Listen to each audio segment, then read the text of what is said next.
अगर आप bank compliance की तैयारी कर रहे हैं तो इस वीडियो को अंत तक जरूर देखना, क्योंकि इस वीडियो के अंदर हम काफी इंपॉर्टेंट टॉपिक्स डिस्कस करने वाले हैं। एंड अगर आपको ये वीडियो पसंद आती है तो हमारी इस वीडियो को लाइक एंड शेयर करना मत भूलना। एंड अभी तक अगर आपने इस चैनल को सब्सक्राइब नहीं करा तो जल्दी से चैनल को सब्सक्राइब कर लीजिए और नोटिफिकेशन आइकन को भी प्रेस कर दीजिए, ताकि आने वाली नई वीडियोस के बारे में आपको पता लग जाए। उसके साथ साथ मैं आपको ये बताना चाहता हूँ कि जो ये बैंक कम्प्लायंस का कोर्स है, इसके अंदर आपको कंसेप्चुअल वीडियोस प्रोवाइड करवाई जाएंगी। वीडियोस के साथ साथ आपको mock test, mega mock test और ये पीडीएफ नोट भी प्रोवाइड करवाए जाएंगे। तो जल्दी से आप इस कोर्स में एनरोल कर लीजिए, क्योंकि ये कोर्स आपके लिए काफी ज्यादा हेल्पफुल होने वाला है। अगर आपको फ्री पीडीएफ नोट चाहिए तो आपको व्हाट्सएप के ऊपर टेक्स्ट करना है बैंक कंप्लायंस फ्री पीडीएफ और उसको भेज देना है 9646900030 के ऊपर, और आपको सारी फ्री पीडीएफ नोट्स प्रोवाइड करवा दिए जाएंगे। So let's start our today's session. हम कर रहे थे compliance in banks module E, that was about foreign currency operations under FEMA and other regulations. उसका हमने 5th यूनिट शुरू करा था, that was import of goods and services. ठीक है, उसके अंदर अभी तक हमने क्या करा है? अभी तक हमने जनरल गाइडलाइंस पढ़ी है। जनरल गाइडलाइंस के अंदर हमने time limit for settlement of imports के बारे में देखा। ठीक है, इंपोर्ट ऑफ फॉरेन एक्सचेंज और इंडियन रुपीज इन इंडिया उसको समझा। उसके बाद third party payment for import transactions को देखा and issue of guarantees bye the authorised dealer देखा। ठीक है, उसके बाद हमने कुछ शुरू करी थी ऑपरेशनल गाइडलाइंस। आज हम उन्हीं ऑपरेशनल गाइडलाइंस को एक तो कंप्लीट करेंगे। उसमें सबसे पहले हम एडवांस रेमिटेंसेस के रिगार्डिंग होने वाली गाइडलाइंस को देख रहे थे। उसके बाद गारंटीज और लेटर ऑफ क्रेडिट किस तरीके से इशू करी जाएंगी, उसके रिगार्डिंग क्या ऑपरेशनल गाइडलाइंस है उसको स्टडी करने वाला है। And guarantees governed by regulations in issues issued under FEMA management regulations. Basically जो गारंटीज इशू करी जाएंगी उसके ऊपर फैमा की रेगुलेशन किस तरीके से वर्क करेंगे हम उसको देखने वाले हैं। उसके बाद एट द एंड हम देखेंगे कि जब किसी भी बैंक ने कोई लेटर ऑफ क्रेडिट इशू करना है उसके अंदर हमें क्या क्या प्रिकॉशंस को ध्यान में रखना है। ठीक है, यूनिट शुरू करने से पहले कल भी मैंने आपको कहा था कि unit number 2 that was about export and unit number 3 that was about ECBs external commercial boarding. आपको ये यूनिट करने से पहले रिवाइज करके रखना है। रीजन मीन काफी सारी चीजें उसके अंदर क्या है, सिमिलर होने वाली है। ठीक है, सो आज का हम टॉपिक शुरू करते हैं। तो हमने अपना जो लास्ट टॉपिक करा था that was follow up for import evidence, कि इंपोर्ट एविडेंस हमने कहा था कि 6 महीने के अंदर अंदर आपको रिसीव हो जाना चाहिए। 6 महीने के अंदर अगर किस तरीके जिस दिन रेमिटेंस हुई है उसके 6 महीने के अंदर अंदर रिपोर्ट हो जानी चाहिए। एंड उसका आपके पास क्या आ जाना चाहिए, एविडेंस भी आ जाना चाहिए। ठीक है, तो उस केस में किस तरीके से फॉलो अप किया जाएगा, हमने उस तरीके की गाइडलाइंस को स्टडी करा था। आज का हमारा टॉपिक है import of gold, precious metal and precious stones. Basically जब भी गोल्ड का इंपोर्ट होगा, किसी प्रीशियस मेटल का इंपोर्ट होगा, किसी भी प्रीशियस स्टोन्स या उनसे बनी हुई ज्वेलरीज का इंपोर्ट होगा, उस केस के अंदर ऑपरेशनल गाइडलाइंस क्या है, वो किस तरीके से फॉलो करी जाएंगी, हम उसको देखने वाले हैं। सबसे पहले हम बात करते हैं गोल्ड की। गोल्ड के लिए पहले एक स्कीम यूज होती थी जिसको बोलते थे 20-80 स्कीम। 20:80 स्कीम का बेसिकली मतलब क्या होता था? 20 मतलब कि जितना आपने इंपोर्ट करा है,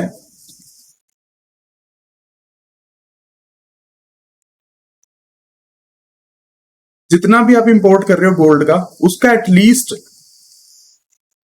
20% आपने क्या कर देना है, एक्सपोर्ट कर देना है। ठीक है, तो बेसिकली अगर आपने 100 करोड़ का इंपोर्ट करा गोल्ड, तो आपको 20 करोड़ के एटलीस्ट उसका एक्सपोर्ट करना है। चाहे आप उसको एज अ गोल्ड एक्सपोर्ट कर रहे हो, चाहे उससे ज्वेलरीज बना के कर रहे हो। That was known as 20-80 scheme. ठीक है, तो 20-80 स्कीम पहले यूज होती थी, बट उसको बाद में क्या कर दिया गया, विड्रॉ कर दिया। विड्रॉ कब से करा गया? From November 28, 2014। उसके बाद से 20-80 स्कीम वैलिड नहीं है, ये अब लगती नहीं है। अब नॉर्मल आप किसी भी तरीके से गोल्ड में इंपोर्ट कर सकते हो। ठीक है, उसके अंदर एक चीज ये है कि nominated banks and nominated agencies, जो कि डीजीएफटी नोटिफाई करता है कि ये वाली एंटिटीज हैं, ये क्या कर सकती हैं, गोल्ड इंपोर्ट कर सकती है। ये वाले बैंक से, नॉमिनेटेड बैंक से क्या कर सकते हैं, गोल्ड को इंपोर्ट कर सकते हैं।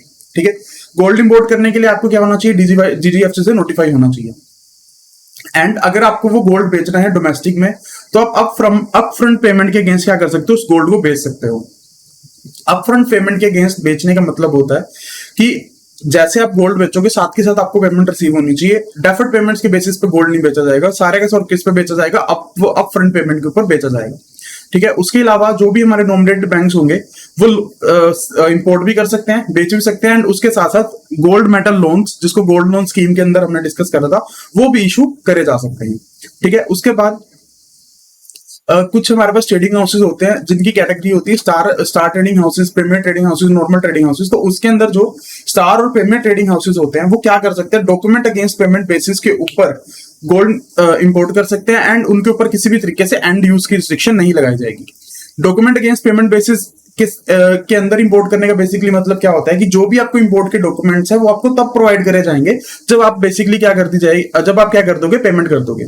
हमने एक सर्कल पढ़ा था कल, कि जो एक्सपोर्टर होगा वो डॉक्यूमेंट्स किसको प्रोवाइड करेगा, बैंक को। जो भी उसका 80 कैटेगरी 1 बैंक होगा, जो भी एक्सपोर्टर का, वो किसको प्रोवाइड करेगा, ओवरसीज बैंक को।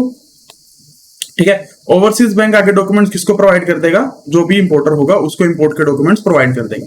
ठीक है, तो इसके अंदर जब भी स्टार या पेमेंट ट्रेडिंग हाउसेस गोल्ड का इंपोर्ट कर रहे हैं तो उनको जो ये डॉक्यूमेंट्स है, ठीक है, ये तब मिलेंगे जब वो इंपोर्ट की क्या कर देंगे, पेमेंट कर देंगे, तो उसको बोला जाएगा डॉक्यूमेंट अगेंस्ट पेमेंट बेसिस।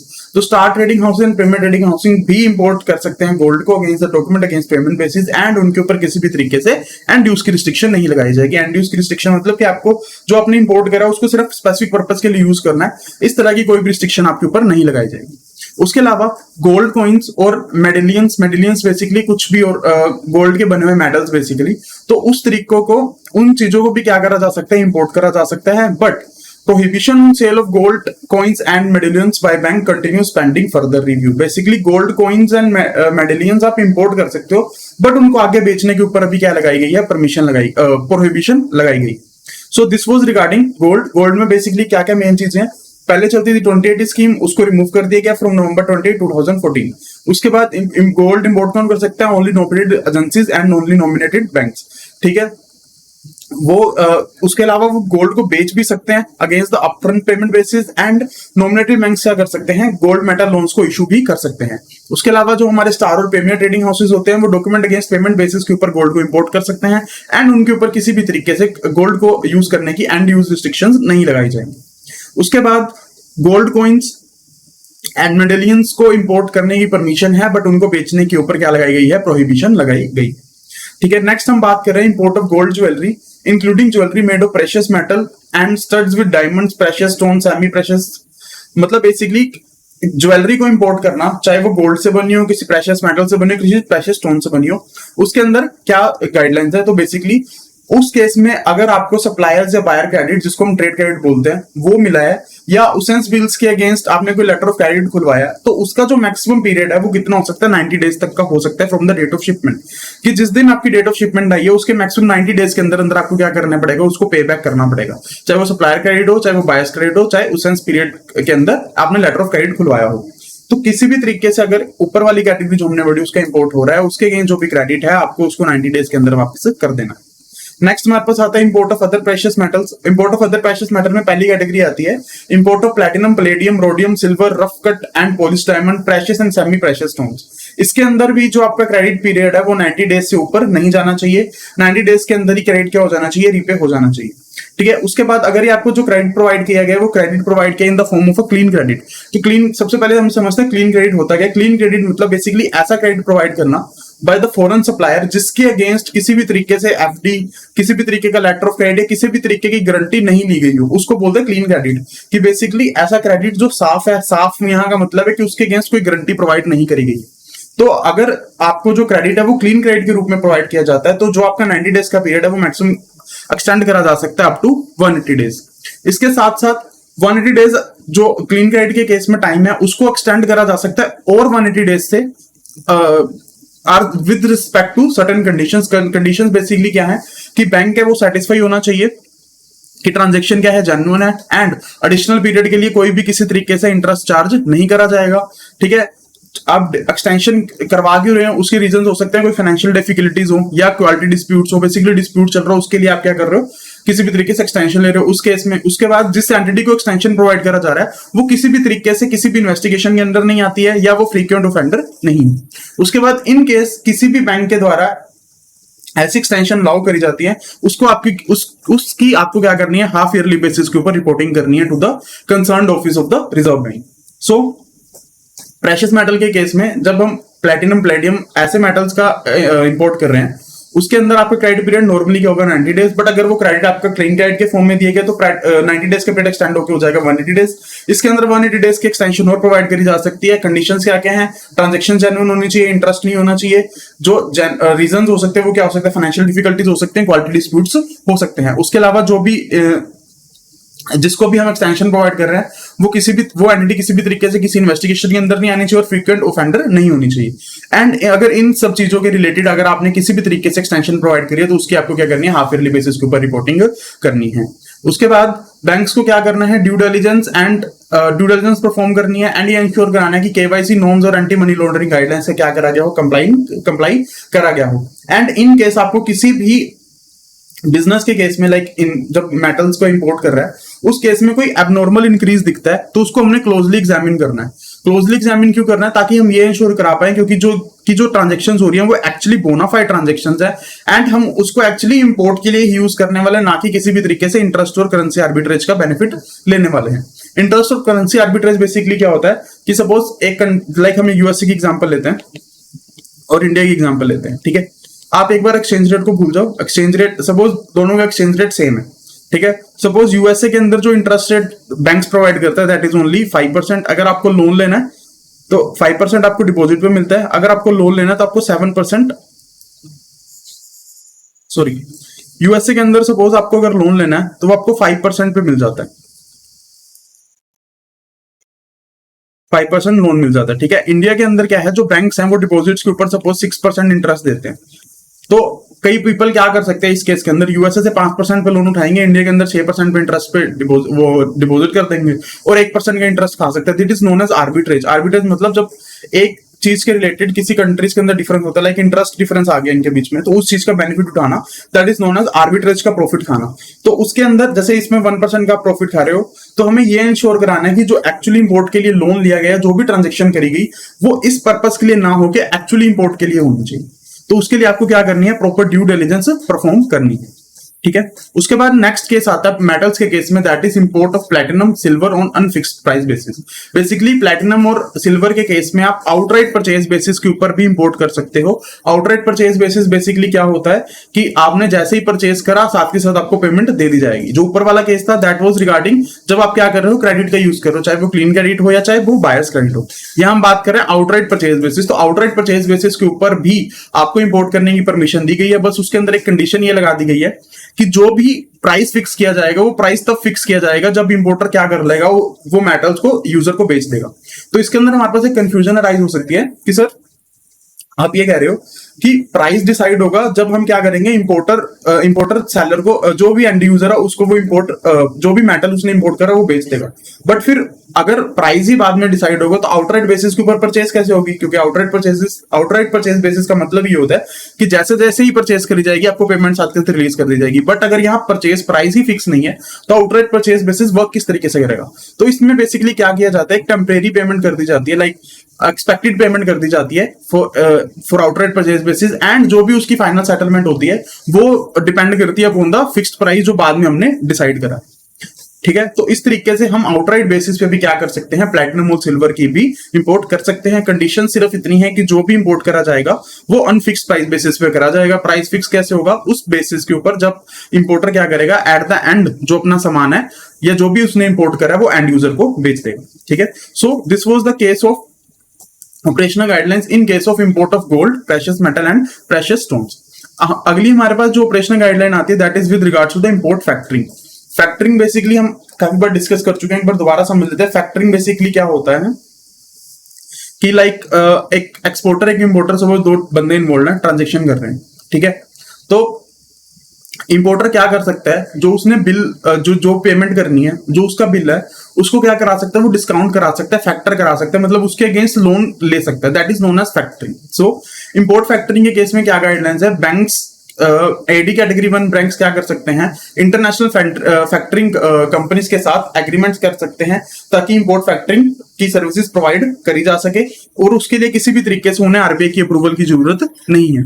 उसके अलावा they will have to ensure compliance with the exact foreign exchange directions. Basically अगर आप किसी भी तरीके से ऐसे अरेंजमेंट में आ रहे हो तो आपको ये इंश्योर करना है कि जो भी आपके ऊपर गाइडलाइंस लग रही हैं, चाहे वो गवर्नमेंट ऑफ इंडिया ने डिफाइन करी हो, चाहे एफटीपी पॉलिसी के अंदर हो, चाहे आरबीआई ने डिफाइन करी हो, वो सभी की सभी चीजों का अपने क्या करना है, कंप्लायंस करना है, ठीक है। नेक्स्ट हमारे पास जो गाइडलाइंस आती है that are with regarding to the merchanting trade.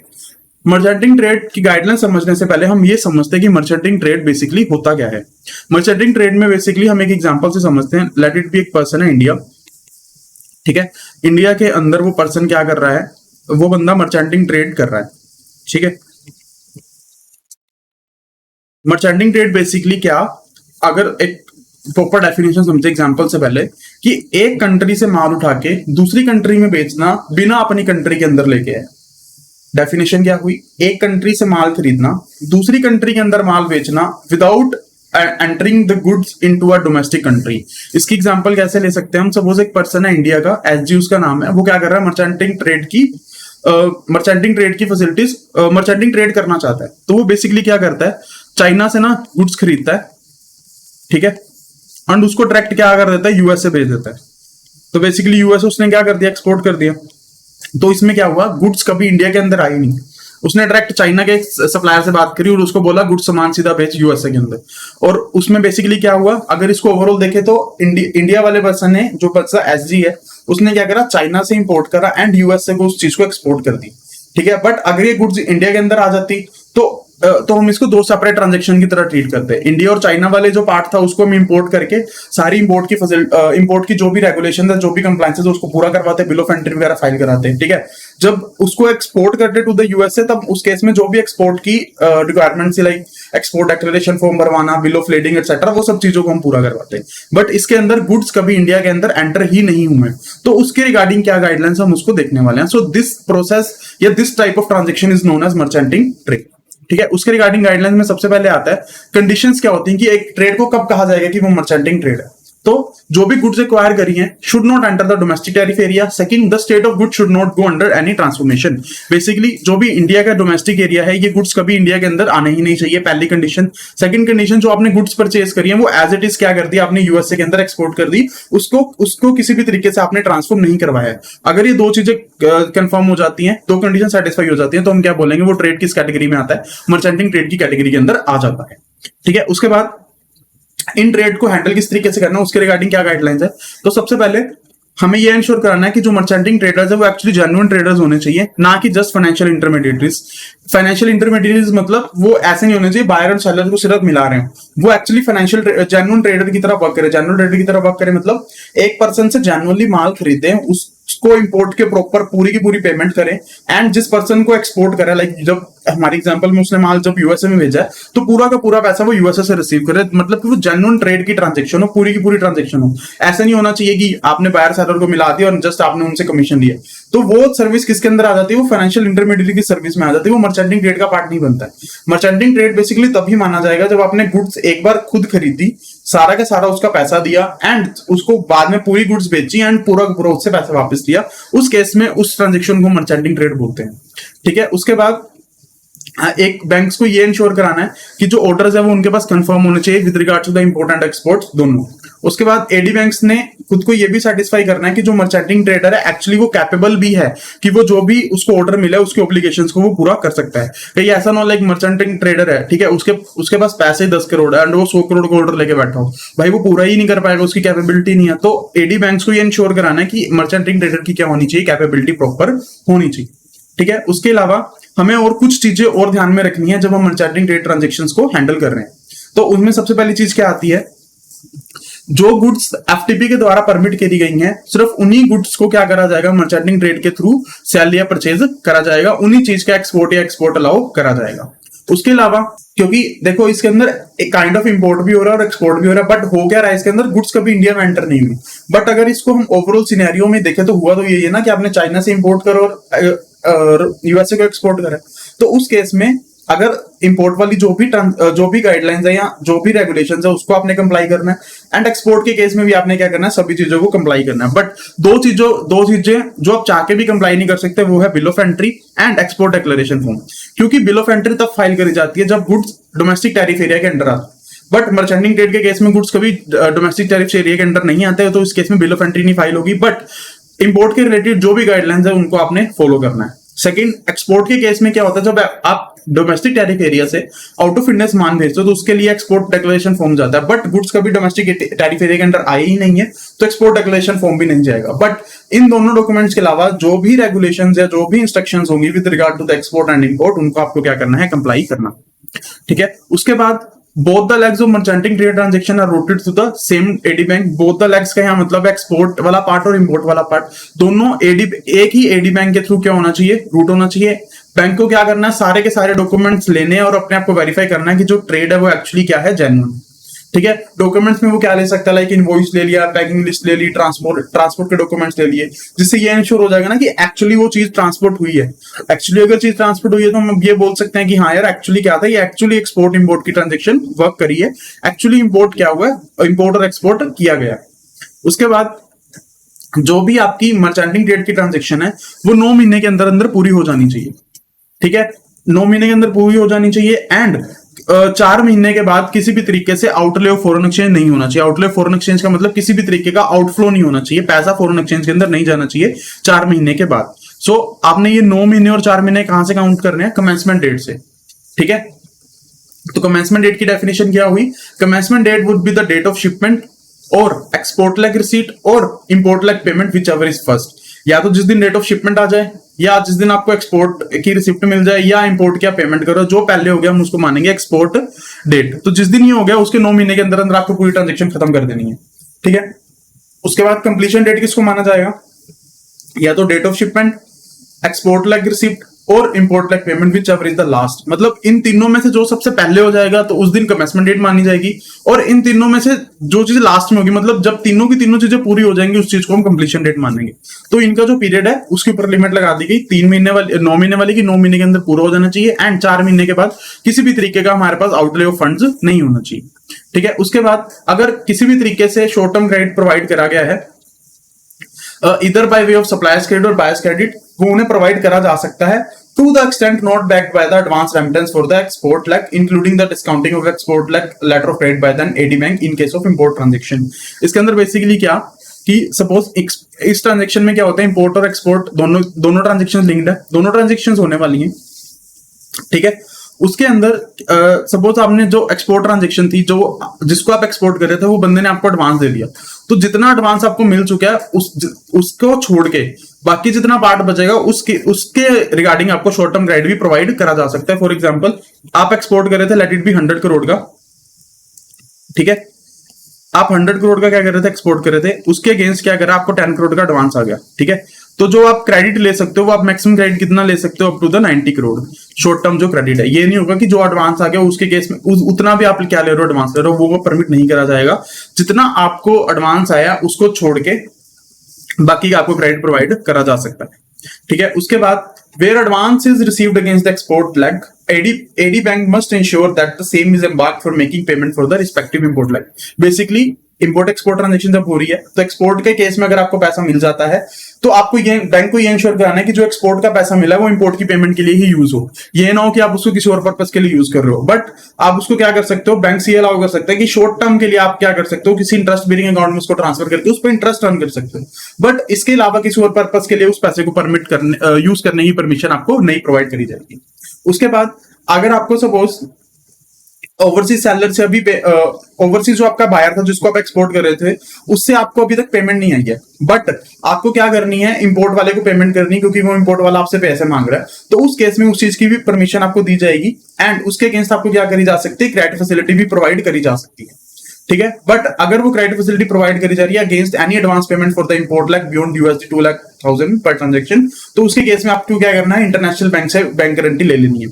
ये सेम कंडीशन नॉर्मल इंपोर्ट के केस में भी फॉलो होती है कि अगर इंपोर्ट के केस में आपको एडवांस पेमेंट करनी है एंड उस एडवांस पेमेंट की अमाउंट जो है $2,00,000 से ज्यादा है तो आपको उसके केस में क्या लेनी है, या तो गारंटी लेनी है या guarantee of the international bank लेनी है, काउंटर गारंटी या इंडियन बैंक की गारंटी लेनी है जो कि एज अ प्रोवाइड करी जाएगी against the counter guarantee of an international bank, जो हम कंडीशन कल डिस्कस करके आए थे। तो सेम चीज यहाँ पे क्या हो रही है, लग रही है सेम चीज यहाँ पे अप्लाई हो रही है। उसके बाद letter of credit to the supplier is permitted against confirmed export order keeping in view outlay and completion of the transaction within 9 months. ये सिंपल है, नाम इसमें कुछ समझाने वाला है ही नहीं। उसके बाद पेमेंट फॉर इंपोर्ट लेग में also be followed to be made out of the balances in the EFC, जो EFC हम अकाउंट पढ़ के आए थे, exchange general foreign currency account, उसके थ्रू भी क्या करी जा सकती है, इंपोर्ट लेग की पेमेंट करी जा सकती है, इंपोर्टर को पेमेंट करी जा सकती है। उसके बाद बैंक्स को इंश्योर कराना है कि जो भी इंपोर्टर एक्सपोर्ट ट्रांजेक्शन है उनकी क्या करी जाए, 1-to-1 मैचिंग करी जाए कि अगर मर्चेंट ट्रेड हुआ है तो उसके अंदर ये इंपोर्ट ट्रांजेक्शन थी और इसके पर्टिकुलर क्या हुआ है, एक्सपोर्ट ट्रांजेक्शन हुई, दोनों को आपको क्या करना है, 1-to-1 मैच करना है। इन केस किसी भी तरीके के डिफॉल्ट होते हैं तो आपको कंसर्न ऑफिस को हाफ ईयरली बेसिस उस चीज की रिपोर्टिंग करनी है। रिपोर्टिंग कब तक करनी है, with in the 15 days from the end of the close of the each half year, मतलब जून और दिसंबर के बेसिस पे आपको रिपोर्टिंग करनी है एंड 15 जुलाई और 15 जनवरी तक आप उस चीज को रिपोर्ट करके आपको आरबीआई को सबमिट करवा देना है। उसके बाद ऐसे मर्चेंटिंग ट्रेडर जिनकी आउटस्टैंडिंग जो अमाउंट है वो 5% of their annual export earning पहुंच जाती है, उनको हम क्वेश्चन लिस्ट के अंदर ऐड कर देंगे। उसके बाद हमें ये इंश्योर भी करना है कि जो भी केवाईसी और एएमएल की गाइडलाइंस है उनको भी क्या करा जाए, फॉलो करा जाए। वो सारी की सारी चीजें भी हमने with regard to merchant trading check करनी है। ठीक है, उसके बाद हमारे पास एक स्पेशल केस आता है that is related to the merchanting trade to Nepal and Bhutan. तो नेपाल एंड भूटान के लिए एक स्पेसिफिक केस क्यों आता है? तो नेपाल एंड भूटान क्या है? लैंडलॉक कंट्रीज हैं। लैंडलॉक कंट्रीज बेसिकली ऐसी कंट्रीज जो किसी भी तरीके से सी के साथ अटैच नहीं है। जैसे कि नेपाल है, नेपाल एंड भूटान दोनों ही क्या है कि एक तरफ से उनका जो बॉर्डर है वो चाइना से लगता है, एक तरफ से उनका बॉर्डर इंडिया से लगता है, वो सी से अटैच नहीं है। तो अगर सी से अटैच नहीं है, अगर उनको इंपोर्ट करना है, या तो क्या हो सकता है प्लेन के थ्रू, बट जो मेजरली किसी भी कंट्री के एक्सपोर्ट, किसी भी मेजरली कंट्री के अंदर इंपोर्ट एक्सपोर्ट की ट्रांजेक्शन होती है वो जनरली क्या होती है, सी रूट के थ्रू होती है। तो नेपाल एंड भूटान के साथ इंडिया ने क्या करा है, दो ट्रीटी साइन करी है। नेपाल के साथ जो ट्रीटी साइन करी है उसको कहा जाता है India Nepal treaty, and Bhutan के साथ जो ट्रीटी साइन करी है उसको कहा जाता है Indo Bhutan treaty of transit. इसमें बेसिकली क्या कहा गया है कि इंडिया के अंदर जो कि अगर नेपाल और भूटान को सामान मंगवाना है तो वो क्या करा जाएगा, इंडिया के थ्रू होके नेपाल के अंदर ट्रांसफर कर दिया जाएगा। ठीक है, तो उनको इस चीज की ट्रांसिट की फैसिलिटी प्रोवाइड कर दी गई। ठीक है, तो अब सपोज मर्चेंटिंग ट्रेड हो रहा है। मर्चेंटिंग ट्रेड की सबसे पहली कंडीशन क्या थी कि जो भी सामान है वो किसी भी तरीके से डोमेस्टिक टैरिफ एरिया के अंदर नहीं आना चाहिए। बट अगर नेपाल और भूटान वाला केस है तो जो भी सामान इंपोर्ट होगा वो तो इंडिया से ही मूव करके जाएगा। रीजन भी नेपाल और भूटान के अंदर डायरेक्ट आप सामान भेज ही नहीं सकते। तो उस केस में क्या करा गया, इस चीज की एक एक्सेप्शन प्रोवाइड कर दी गई कि अगर नेपाल और भूटान का केस है, उस केस के अंदर आप मर्चेंटिंग ट्रेड कर रहे हो एंड वो सामान अगर इंडिया के अंदर एंटर होता है ताकि आप उसको नेपाल को एक्सपोर्ट कर सको, तो उसको ट्रैफिक इन ट्रांजिट का ही कैटेगरी के अंदर रखा जाएगा। उसको ये नहीं माना जाएगा कि वो गुड्स क्या कर गई हैं, इंडिया के अंदर एंटर कर गई हैं, और मर्चेंटिंग ट्रेडिंग के रिलेटेड जो भी बेनिफिट्स आप उसको अवेल कर सकते हो। ठीक है, सो ये हमारे पास एक स्पेशल केस आता है with related to the Nepal and Bhutan. But इसके अंदर एक और चीज ये हमने ध्यान में रखनी है कि जो भी हमारी Indian Nepal treaty of transit and Indo Bhutan treaty of transit की जो भी प्रोविजंस है वो कंप्लाई हो रही है। अगर वो कंप्लाई हो रही है तो उस सामान को हम क्या बोलेंगे कि वो ट्रैफिक इन ट्रांजिट है। ठीक है, उसके बाद हमारे पास आता है processing of import related payment through online payment. इसके अंदर हम ओपीजीएसपी के बारे में पढ़ेंगे जो हम एक्सपोर्ट वाले चैप्टर में भी डिस्कस करके आए थे। तो इसके अंदर बेसिकली क्या है, गेटवे सर्विस प्रोवाइडर जिनको हम ओपीजीएसपी बोलते हैं, online payment gateway service provider full form होती है, वो क्या कर सकते हैं, सर्विसेज प्रोवाइड कर सकते हैं ताकि क्या करी जा सके, import of goods and software के केस के अंदर $2,000 तक की स्टैंडिंग अरेंजमेंट्स करी जा सके। स्टैंडिंग अरेंजमेंट मतलब कितना पैसा ऑटोमेटिकली डिडक्ट हो जाए, तो up to the amount of $2,000 की क्या करी जा सकते हैं, एग्रीमेंट्स करे जा सकते हैं। ठीक है, इसके अंदर कंडीशंस क्या क्या हैं। सबसे पहले कंडीशन कि जो भी इंपोर्ट कलेक्शन अकाउंट होगा, अगर उसके अंदर किसी जो पैसा आता है तो पैसा क्या करना है, इमीडिएटली हमें एक्सपोर्टर के अकाउंट में ट्रांसफर कर देना है। इन केस आप इमीडिएटली नहीं कर पा रहे हो तो आपको मैक्सिमम 2 दिन दिए जाएंगे ताकि वो कलेक्शन अकाउंट का पैसा क्या करो, आप एक्सपोर्टर के अकाउंट के अंदर ट्रांसफर कर दो। उसके बाद एटी कैटेगरी 1 ब्रांच ने क्या करना है, इनवॉइस की कॉपी और एयर बिल की कॉपी लेनी है ओपीजीपीएस से, ताकि ये कंफर्म करा जा सके कि एक्चुअली बेनिफिशियरी कौन था, एंड इंपोर्ट का एविडेंस भी हम कलेक्ट कर सके ताकि उस ट्रांजेक्शन को हम क्या कर सके, अपनी आर रिटर्न के अंदर रिपोर्ट कर सके। ठीक है, उसके बाद जो भी आपका इंपोर्ट कलेक्शन अकाउंट होगा उसके अंदर किस किस तरीके से क्रेडिट आ सकता है। सबसे पहले तो collection from Indian importers for online purchase. Basically अगर किसी भी तरीके से परचेस करी जाएगी, उसकी पेमेंट करी जाएगी, पेमेंट क्या कर सकते हो आप अकाउंट के अंदर क्रेडिट करवा सकते हो। सेकंड चीज, आप सपोज ओवरसीज एक्सपोर्टर को आपने पेमेंट करी थी, ये हमारे परमिटेड डेबिट के अंदर आता है। ठीक है, तो आपने उसको पेमेंट करी थी, उससे ही पेमेंट आपको रिफंड आ रही है तो वो भी क्रेडिट करने के लिए अलाउ करा जाएगा। तो 2 तरीके से ही पैसा उसमें क्रेडिट करा जा सकता है। फर्स्ट, या तो इंपोर्टर उसके अंदर पैसा जमा करा रहा हो या एक्सपोर्टर से आपको रिफंड आ रहा हो। ठीक है, ये तो हुआ पैसा डिपॉजिट का। तो उसके अंदर परमिटेड डेबिट्स क्या है कि पैसा किस तरीके से निकाला जा सकता है। तो निकाला किस किस तरीके से जा सकता है, सबसे पहले तो वही आप ओवरसीज एक्सपोर्टर को पेमेंट कर रहे हो, उसके बाद इंपोर्टर ने आपको पेमेंट करी थी, आप उसको रिटर्न रिफंड कर रहे हो, या आप अपना कोई कमीशन चार्ज कर रहे हो या अपने कोई चार्जेस चार्ज कर रहे हो, उस केस के अंदर क्या करा जा सकता है, डेबिट्स उसके अंदर करे जा सकते हैं। सो ऑनलाइन पेमेंट के केस में क्या कंडीशन है, एक तो पेमेंट स्टैंडिंग अरेंजमेंट के केस में लिमिट कितनी लगा दी गई, 2000 की। ठीक है, उसके बाद आपको क्या करना है, इंपोर्ट कलेक्शन अकाउंट में जो भी पैसा आता है एक्सपोर्टर के अकाउंट में इमीडिएटली ट्रांसफर कर देना है। एंड बैंक को क्या लेनी है, copy of invoice and airway bill receive करना है। उसके बाद क्रेडिट्स किस किस तरीके से हो सकते हैं अकाउंट में, या तो इंपोर्टर ने पेमेंट करी हो या एक्सपोर्टर से रिफंड आया हो। डेबिट्स किस किस तरीके से हो सकती हैं, या तो एक्सपोर्टर को पेमेंट कर रहे हो या आप इंपोर्टर को उसका रिफंड या रिटर्न उसको वापस कर रहे हो, या आप किसी भी तरीके से कोई भी कमीशन या बैंक चार्जेस उस अकाउंट के अंदर चार्ज कर रहे हो। अगर ऐसा कोई केस है तो इस केस के अंदर आपको परमिटेड डेबिट्स अलाउ करे गए। नेक्स्ट जो हमारे पास केस आता है that is with regard to the settlement of import transaction is currencies not having a direct exchange rate. So ये जो फैसिलिटीज है या जो ये कंडीशंस है, ये एग्जैक्ट सेम कंडीशंस हम पढ़ के आए थे चैप्टर नंबर 2 में। एंड उस चैप्टर उसके अंदर जो हेडिंग थी that was settlement of export transaction is currencies not having a direct exchange rate. कि इसके अंदर क्या है, ट्रांजेक्शन सेटलमेंट हो रही है with regard to the import transaction. वहां जो गाइडलाइंस थी that was regarding the export transaction, बाकी पूरी की पूरी चीजें सेम है। इंपोर्ट को एक्सपोर्ट वाली चीज को आपने सिर्फ इंपोर्ट से चेंज कर देना है। तो इसके अंदर बेसिकली क्या है, अगर कोई इंपोर्ट ट्रांजेक्शन हो रही है जिसके अंदर इनवॉइसिंग थी वो तो फ्रीली कन्वर्टेबल करेंसी के अंदर करी गई, बट जो पेमेंट है वो ऐसी करेंसी के अंदर कर रहे हो जो एक्सचेंजेबल तो है, जो कन्वर्टेबल तो है, बट उसका डायरेक्ट एक्सचेंज रेट अवेलेबल नहीं है। तो उस केस में ऐसी ट्रांजेक्शन की सेटलमेंट को अलाउ करा जा सकता है, बस उसके अंदर कुछ कंडीशंस है। 5 कंडीशंस दी गई हैं। 5 कंडीशंस कौन सी है कि जो भी इंपोर्टर है वो क्या होना चाहिए, कस्टमर ऑफ द बैंक होना चाहिए। उसके बाद जो भी आपका इनवॉइस है या कॉन्ट्रैक्ट है वो फ्रीली कन्वर्टेबल करेंसी में होना चाहिए। जो भी बेनिफिशियरी है, मतलब जिसको भी एट द एंड पैसा मिल रहा है, वो किसी और जिस करेंसी में इनवॉइस था उसके अलावा किसी और करेंसी के अंदर पैसा रिसीव करने के लिए रेडी है। एंड जो ट्रांजेक्शंस हैं वो बोनाफाइड है एंड बैंक भी सेटिस्फाइड है कि transactions are bona fide in nature.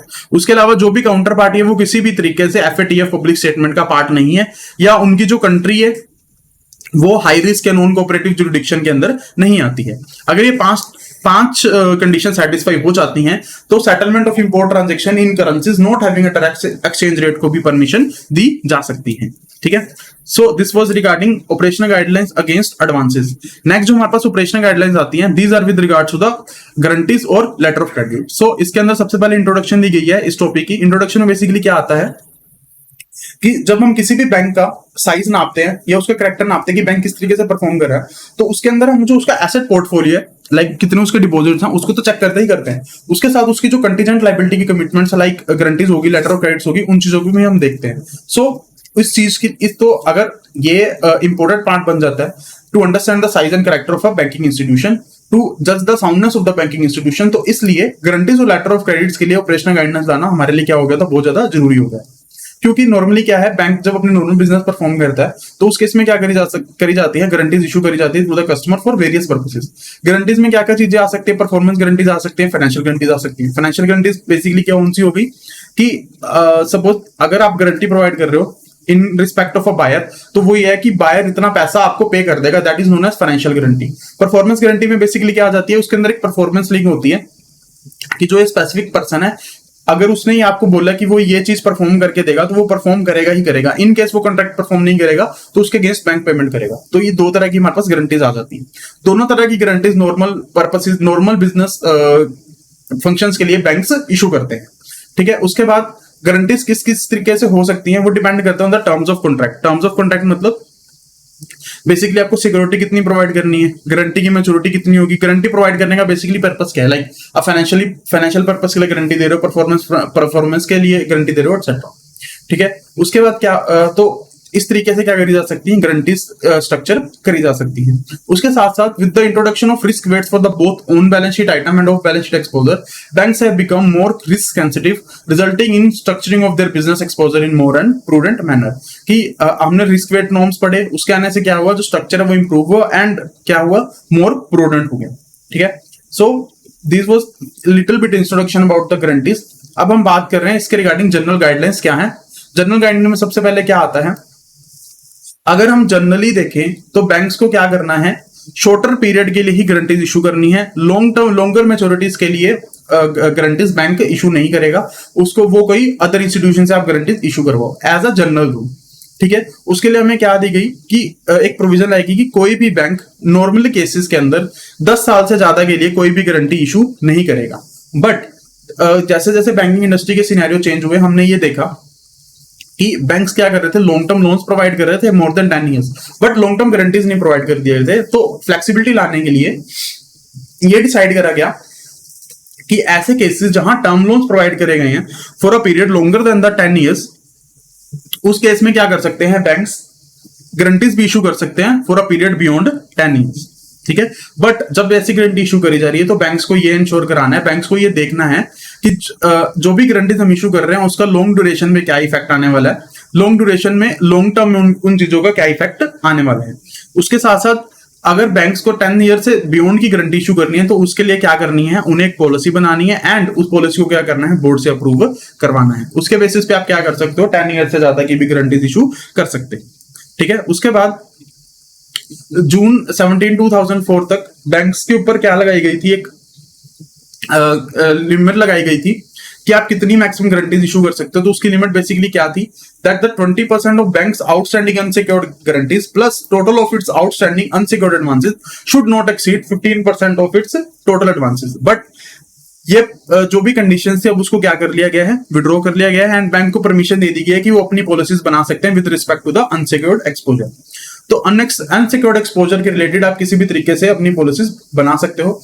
तो उससे पहले हम ये समझ लेते हैं कि अनसिक्योर्ड एक्सपोजर की डेफिनेशन बेसिकली क्या आती है, कि बेसिकली हम कब कहेंगे कि एक जो एक्सपोजर है वो अनसिक्योर्ड है। तो अगर सपोज कोई एक्सपोजर जिसके अगेंस्ट वो सिक्योरिटी प्रोवाइड करी गई है एंड उस सिक्योरिटी की जो रिलायजेबल वैल्यू है वो टोटल एक्सपोजर का 10% से भी कम है, तो हम क्या बोलेंगे कि वो एक्सपोजर क्या है, अनसिक्योर्ड है।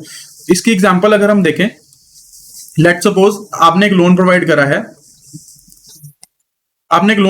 है, फॉर 100 करोड़, ठीक है। उसके अगेंस्ट जो सिक्योरिटी प्रोवाइड करी गई है, लेट इट बी, जो सिक्योरिटी आपने प्रोवाइड करी थी उसकी रिलायजेबल वैल्यू कितनी है, 9 करोड़, मतलब कितने परसेंट की सिक्योरिटी आपके पास अवेलेबल है, 9% की। तो इस केस में एक्सपोजर क्या है, हमारे पास अनसिक्योर्ड एक्सपोजर हो जाता है, ठीक है। उसके बाद bank should refrain from issuing guarantees on behalf of customer who do not enjoy credit facilities with them.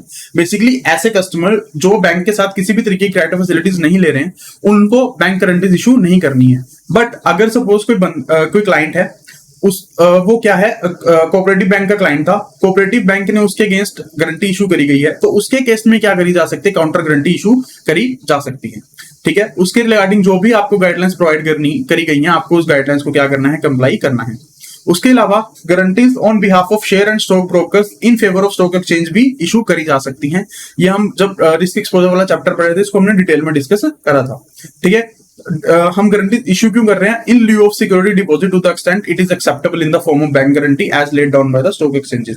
Basically stock exchanges को गारंटी चाहिए, तो जहां तक वो गारंटी एक्सेप्ट करते हैं उतनी गारंटी हम क्या कर सकते हैं, इशू कर सकते हैं, ठीक है। उसके बाद banks can also issue guarantee in lieu of margin requirements, कि स्टॉक एक्सचेंज के अंदर अगर किसी भी ब्रोकर को ट्रांजेक्शंस करनी है तो उसकी कुछ मार्जिन रिक्वायरमेंट्स होती हैं, तो मार्जिन रिक्वायरमेंट्स के केस में क्या करी जा सकती है, गारंटी इशू करी जा सकती है। बट हम ये डिस्कस करके आए थे पहले भी, सेम प्रोविजन हम दोबारा डिस्कस कर रहे हैं कि जब ऐसे केसेस के अंदर गारंटीज इशू करी जाएगी तो उसके अगेंस्ट बैंक ने क्या करना है, मिनिमम 50% मार्जिन ऑब्टेन करना है एंड उस मिनिमम 50% मार्जिन के अंदर मिनिमम कैश मार्जिन होना चाहिए अप टू द 25%। तो टोटल आपको मार्जिन लेना 50%, 25% आपका मिनिमम कैश मार्जिन होना चाहिए, बाकी 25% नॉन कैश मार्जिन भी हो सकता है।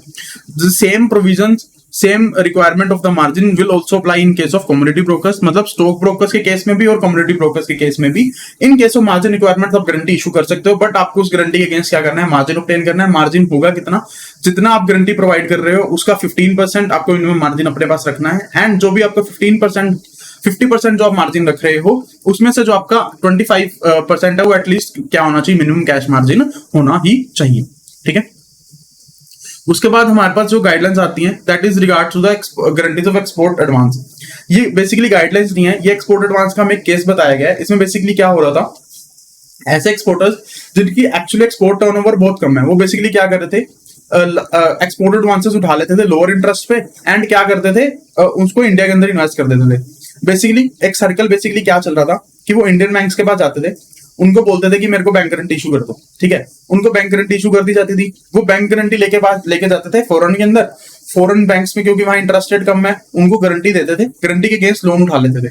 अब लोन लाके दोबारा इंडियन मार्केट के अंदर इन्वेस्ट कर देते थे क्योंकि इंडियन मार्केट के अंदर इंटरेस्ट रेट ज्यादा है, तो वो बेसिकली क्या कर रहे थे, आर्बिट्रेज करके उस चीज का बेनिफिट ले रहे थे। तो उसके अंदर बेसिकली क्या हो रहा था, फैमा की रेगुलेशन की वोलेशन हो रही थी। रीजन बीइंग एक्सपोर्टर्स क्या कर रहे थे, वो फ्रीली बुक कर रहे थे, कभी भी कैंसिल कर लेते थे एंड उन्हीं फॉरवर्ड कॉन्ट्रैक्ट्स को रीबुक कर लेते, जबकि एक्चुअल एक्सपोर्ट किसी तरीके से हो ही नहीं रहा था। तो एट द एंड क्या हो रही थी, फैमा रेगुलेशंस की वोलेशंस हो रही थी। तो इस चीज को चेक करने के लिए हम क्या लाए, कुछ गाइडलाइंस लाए, कुछ प्रोविजंस लाए। क्योंकि बेसिकली जो एक्सपोर्टर क्या कर रहे थे, इस चीज ऐसा करने से एक्सपोर्टर्स खुद को एंड डोमेस्टिक बैंक को फॉरेन एक्सचेंज की तरफ एक्सपोज कर रहे थे। रीजन भी, आपने गारंटीज दी, उसको क्या कर दिया, फॉरेन के अंदर हैच कर दिया।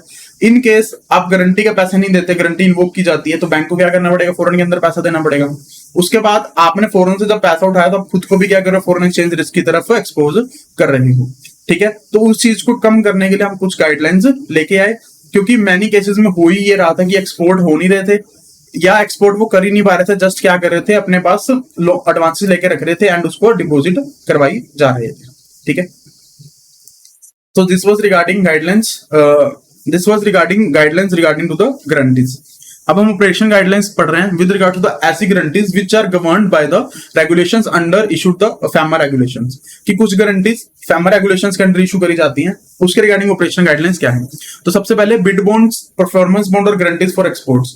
तो ऐसी गारंटीज आप क्या करी जा सकती है, इशू करी जा सकती हैं on account of bona fide exports, कि अगर वो एक्सपोर्ट एक्चुअली जेन्युइन है, उस केस में क्या करा जा सकता है, आपको गारंटीज इशू करी जा सकती है। उसके अलावा अगर आप किसी ऐसे एक्सपोर्टर के लिए गारंटी इशू करना चाहते हो जिसका नाम क्वेश्चन लिस्टेड एक्सपोर्टर के अंदर आता है, तो ऐसी गारंटीज इशू करने के लिए आपको क्या लेना पड़ेगा, आरबीआई से प्रायर अप्रूवल लेना पड़ेगा।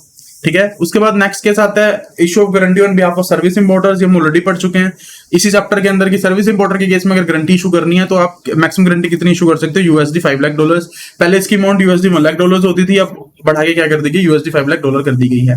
इन case of public sector company और department company the provision is same, कि अगर $1 लाख से ज्यादा की आपको गारंटी इशू करनी है तो आपको क्या करना पड़ेगा, government of India, state government या ministry of finance of government of India से आपको अप्रूवल लेनी पड़ेगी। ठीक है, उसके बाद issue of bank guarantee community hedging. In case India के किसी रेजिडेंट ने कम्युनिटी हैजिंग करी है एंड उसका पैसा देना निकलता है किसी नॉन रेजिडेंट को in with payment of margin money, उस केस के अंदर भी क्या करी जा सकती हैं, गारंटीज इशू करी जा सकती हैं, अगर आप सारी की सारी टर्म्स एंड कंडीशंस को फॉलो कर रहे हो। नेक्स्ट हमारे पास आता है invocation of guarantee. Invocation of guarantee का बेसिकली मतलब आपने किसी पर्सन के अगेंस्ट गारंटी प्रोवाइड की, उस बंदे ने पेमेंट नहीं करी, तो जो भी जिस भी पर्सन को आपने गारंटी प्रोवाइड करी थी, अब वो गारंटर से पैसा लेने आ गया, तो गारंटी वो बेसिकली क्या कर रहा है, इन्वोक कर रहा है। इन केस गारंटी को इन्वोक करा जाता है तो ऑथराइज्ड डीलर बैंक को क्या करना है, ऐसे सारी केसेस की एक डिटेल्ड रिपोर्ट बनानी है and they have to deposit it to the chief general manager in charge of the foreign exchange department of the RBI। ठीक है, उसके अंदर सारे उन्होंने इंस्टेंसेस बताने की क्या क्या सर्कमस्टांसेस हुए जिससे इन्वोकेशन ऑफ गारंटी करनी पड़ी, गारंटी जिससे इन्वोकेट हुई। उसके बाद अदर स्टिपुलेशन में बेसिकली क्या है, बैंक इसमें क्या करें, गारंटी प्रोवाइड कर रहे हैं तो वो खुद को सिक्योर करने के लिए क्या कर सकते हैं, ईसीजीसी मतलब export credit guarantee corporation of India, उससे कवर ले सकते हैं। ठीक है, ईसीजीसी वो क्या करेगा, 90% कवर प्रोवाइड करेगा up to the bid points, but उसमें बैंक्स को क्या अंडरटेकिंग देनी है कि वो कैश मार्जिन के ऊपर इंसिस्ट नहीं करेंगे, मतलब वो कैश मार्जिन अगर के ऊपर इंसिस्ट नहीं करते तो उस केस में ईसीजीसी 90% कवर प्रोवाइड करता है फॉर द बिड बॉन्ड्स। ठीक है, नेक्स्ट हमारे पास आता है bank guarantees import under foreign loans and credit. So banks or financial institutions are not permitted to issue guarantees, standby letters of credit or letters of comfort in favor of overseas lender relating to the external commercial borrowing. Application for providing guarantees, standby letters of credit or letters of comfort by banks relating to the ECB in case of SMEs will be considered by the Reserve Bank on merit under the approval route subject to the prudential norms. Basically कि अगर आपने ECB लिया है तो ECB के case में आपको किसी भी तरीके से गारंटी प्रोवाइड नहीं की जाएगी, गारंटी प्रोवाइड करने में क्या लगा दी गई है, प्रोविजन लगा दी गई है। बट अगर वो ईसीबी कौन लेता है, एसएमईज लेते हैं, स्मॉल एंड मीडियम एंटरप्राइज लेते हैं, तो उस वैसी एप्लीकेशंस को आरबीआई क्या करेगा, कंसीडर कर सकता है एंड उनको मेरिट बेसिस के ऊपर अप्रूवल भी दी जा सकती है subject to the prudential norms. ठीक है, नेक्स्ट हमारे पास आता है guidelines relating to the trade credits for imports into India. ठीक है, सो एडी बैंक्स क्या कर सकते हैं, trade credits for imports up to India up to $20 million for import transaction permit कर सकते हैं, बट उसका पीरियड मैक्सिमम कितना होगा, 1 year from the date of shipment in case of non capital goods. अगर कैपिटल गुड्स का case है तो आप मैक्सिमम लोन कितना प्रोवाइड करते हो, $20 मिलियन, बट उसकी जो लिमिट होगी वो कितनी होगी, 1 साल से लेकर 3 साल के बीच में। बेसिकली आपको इंपोर्ट क्रेडिट अलाउ करा जा सकता है। ठीक है, इंपोर्ट क्रेडिट आपको अलाउ करा जा सकता है, लिमिट उसकी बेसिकली क्या है, $20 मिलियन। ठीक है, अगर तो है आपकी नॉन कैपिटल गुड्स तो उसके अंदर जो आपका मेच्योरिटी है, जो आपकी मेच्योरिटी कितनी होगी, 1 year, less than 1 year. And अगर आपकी क्या है, अगर आपकी क्या है, कैपिटल गुड्स हैं तो उस केस के अंदर आपकी जो मेच्योरिटी है वो कितनी होगी, 1 to 3 years हो जाने वाली है। ठीक है, सो हमारे पास ये प्रोविजन निकल के आती है। उसके बाद एक जो ये चीज इंपॉर्टेंट आती है, दैट इज इस केस के अंदर किसी भी तरीके से आपको रोल ओवर एक्सटेंशन प्रोवाइड नहीं करी जाएगी। जो आपको परमिट टेन्योर परमिट कर दिया उतना ही आपका रहेगा, मैक्सिमम टेन्योर रहेगा। उसके अलावा आप लोन तो प्रोवाइड कर ही सकते हो, उसके साथ साथ सेम अमाउंट की लेटर ऑफ क्रेडिट या गारंटीज भी इशू करी जा सकती हैं। सेम ही मेच्योरिटी पीरियड होगा, सेम ही क्या होगा उसका अमाउंट होगा। तो इसके अंदर अगर इसी चार्ट को हम एडिट करें तो इंपोर्ट क्रेडिट के साथ आप क्या यहां जोड़ सकते हो, LOC letter of credit, LOUs letter of undertaking, और उसके साथ साथ sorry LOCs LOU and guarantees same amount होगी, सेम मैच्योरिटी लेवल होगा। ठीक है, इसके अंदर एक जो चीज इंपॉर्टेंट देखने वाली आती है, that is the period of such guarantees LOUs LOCs has to be coterminous with the period of credit taken from the date of shipment. कि बेसिकली जितना आपका डेट ऑफ क्रेडिट होगा उतनी ही आपकी क्या होनी चाहिए, मैच्योरिटी पीरियड ऑफ गारंटी होना चाहिए। ठीक है, उसके बाद इस केस में आपको क्या करनी है, रिपोर्टिंग करनी है। रिपोर्टिंग के अंदर आपको क्या क्या बताना है कि आपने गारंटीज कितनी इशू करी by the bank and its branches, and उसको आपको क्या करना है क्वार्टरली बेसिस के ऊपर chief general manager incharge of foreign exchange department of the RBI उसको सबमिट करा देना है। उसके बाद हमारे पास जो अगला टॉपिक आता है, that is guarantees for the non residents. Guarantees for the non resident में बेसिकली क्या आता है कि एक इंडियन बैंक है वो गारंटी प्रोवाइड कर रहा है for a non resident to the Indian resident. कि इस केस में इंडियन रेजिडेंट ने पैसा लेना है किसी नॉन रेजिडेंट से, ठीक है, उस केस में क्या जो बैंक है वो नॉन रेजिडेंट के लिए गारंटी प्रोवाइड कर सकता है, उसके लिए क्या क्या गाइडलाइन हम उसको देखने वाले हैं। So authorised dealer banks may give on behalf of their overseas branches correspondent और bank of international repute guarantees performance bonds in favour of resident of India in connection with the general transaction involving debt liability obligation of non resident provided that the bond guarantee is covered by the counter guarantee. Basically banks क्या कर सकते हैं, guarantee provide कर सकते हैं only अगर वो जो डेट है वो पहले ही क्या करेगा, वो किसी उस अगेंस्ट किसी ने काउंटर गारंटी प्रोवाइड करी गई हो, तो उस केस में आप क्या कर सकते हो, गारंटी प्रोवाइड कर सकते हो। उसके बाद इन केस गारंटी इन्वोक करी जाती है, तो इसमें क्या था, जो बैंक था उसने गारंटी दी थी for a non resident to the resident. तो जो रेजिडेंट ऑफ इंडिया का रेजिडेंट है तो उसको रुपये के अंदर डायरेक्ट पेमेंट करी जा सकती है अगर गारंटी इन्वोक करी जाती है। एंड बैंक्स को क्या करना है, क्योंकि जब गारंटी इन्वोक हुई तो पैसा तो किसने पे कर दिया, जो हमारा डोमेस्टिक बैंक है, तो उसको क्या करना है, जिस भी पर्सन के अगेंस्ट उसने गारंटी दी थी उससे प्रॉपर मेजर्स लेने हैं ताकि उससे पैसे ले सकें। बट ऊपर हमने अभी कंडीशन क्या पढ़ी थी कि गारंटी तब इशू करी जाएगी जब उसके अगेंस्ट क्या करी जाएगी, काउंटर गारंटी प्रोवाइड करी जाएगी। तो इस केस में बैंक्स क्या करेंगे, जो भी रेजिडेंट होगा उसको पैसा पे कर देंगे, एंड जो अपना पैसा है वो किससे रिसीव करेंगे, जिस भी फाइनेंशियल इंस्टीट्यूशन ने काउंटर गारंटी प्रोवाइड करी थी। उसके बाद cases where payments are not received by the authorised dealer banks and the guarantees of overseas banks are invoked should be reported to the RBI indicating the steps being taken by the bank to recover the amount due under the guarantee। कि in case आपको पैसा नहीं मिलता आपको उसकी चीज की क्या कर देनी है, आरबीआई को रिपोर्टिंग कर देनी है। ठीक है, in case bank guarantee issued by the resident bank on behalf of overseas joint venture or wholly owned subsidiary of the Indian party। इसमें बेसिकली सपोज एक इंडियन पार्टी थी, ठीक है, इंडियन पार्टी है, ठीक है, उसके आगे क्या है, होली ओन्ड सब्सिडरी है या जॉइंट वेंचर्स है। ठीक है, तो जो बैंक है वो इनके बिहाफ पे किसी को गारंटी प्रोवाइड कर रहा है, ठीक है, late it B ABC bank है, उसने क्या करा, इनके लिए गारंटी प्रोवाइड करी, एंड इसके अगेंस्ट जो कोलेटरल था वो किसने प्रोवाइड करा, एक इंडियन एंटिटी ने प्रोवाइड करा। तो हम बेसिकली ये मानेंगे कि जो इंडियन पार्टी है वो एक तरीके से क्या कर रही है, in joint venture Holi owned subsidiary के अंदर ओवरसीज डायरेक्ट इन्वेस्टमेंट कर रही है, उसको ओवरसीज डायरेक्ट इन्वेस्टमेंट का हम पार्ट मान लेंगे। बेसिकली रीजन बीइंग कि एक्चुअली गारंटी प्रोवाइड कौन कर रहा है, to the wholly owned subsidiary joint venture Indian party ही कर रही है, बट उसके अंदर एबीसी जो बैंक है वो एक तरह से इंटरमीडिएटरी का पार्ट परफॉर्म कर रहा है, क्योंकि बेसिकली गारंटी प्रोवाइड करी एबीसी बैंक ने, बट उस गारंटी के लिए कोलेटरल या आप कह सकते हो काउंटर गारंटी किसने प्रोवाइड कर दी, इंडियन पार्टी ने प्रोवाइड कर दी।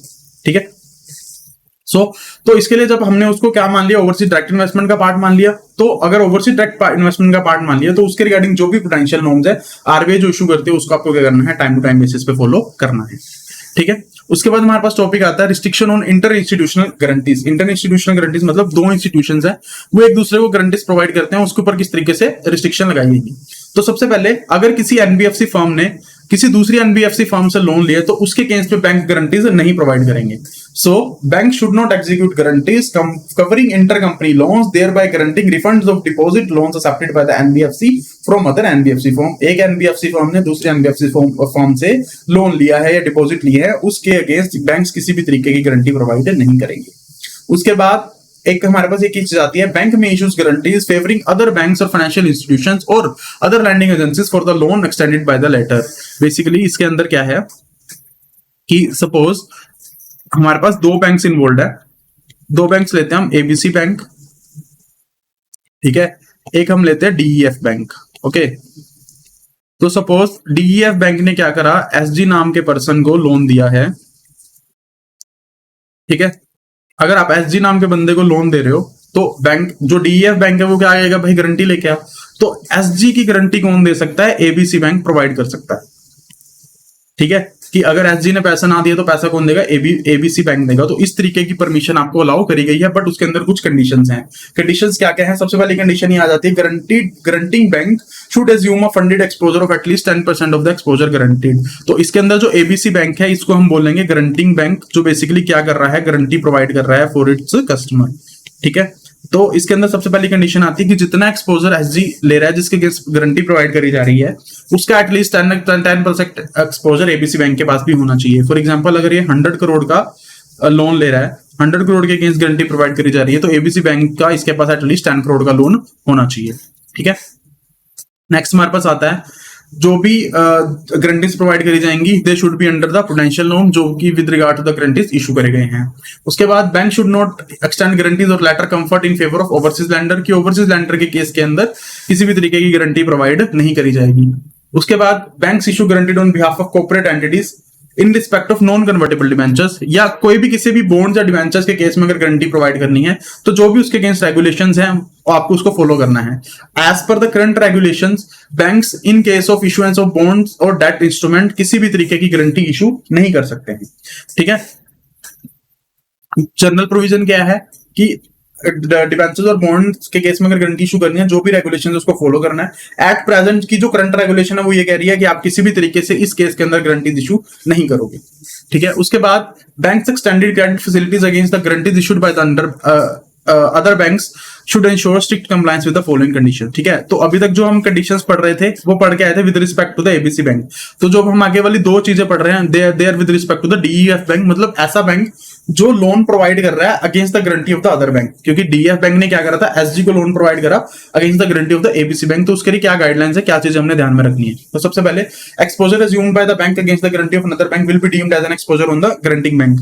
बेसिकली जब हम रिस्क एक्सपोजर वाला पढ़ रहे थे उसके अंदर हमने एक चीज पढ़ी थी कि अगर गारंटी के केस के अंदर लोन प्रोवाइड करा जाता है तो हम ये मानेंगे कि जो हमारा अल्टीमेट एक्सपोजर है वो किसकी तरफ है, गारंटर की तरफ है, क्योंकि हमने जो अल्टीमेट पैसा है वो गारंटर से लेना है इन केस जो बोरोवर है वो डिफॉल्ट कर जाता है। तो सिमिलरली इन दिस केस अगर गारंटी एबीसी बैंक ने प्रोवाइड कराई है तो हम ये मानेंगे कि जो हमारा अल्टीमेट एक्सपोजर है that is with respect to the guarantor bank, ठीक है। उसके बाद जब गारंटर बैंक कर रहा है तो ये क्या होगा, इंटरबैंक एक्सपोजर काइंड ऑफ हो गया।